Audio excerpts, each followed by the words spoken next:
నమస్కారం ఘంటారావానికి స్వాగతం. ముందుగా ప్రధానాంశాలు.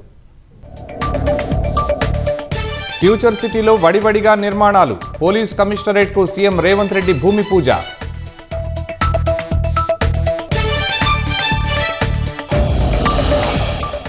రేపు మధ్యాహ్నం 2 గంటలకు 10వ తరగతి ఫలితాలు. కేశవరావు చేతుల మీదుగా విడుదల.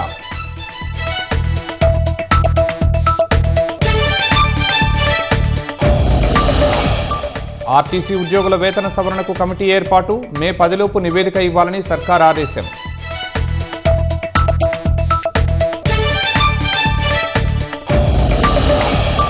భానుడి భగభగకు ప్రజలు ఉక్కిరిబిక్కిరి. నిర్మల్ జిల్లా దస్తూరాబాద్లో 46 డిగ్రీలు నమోదు.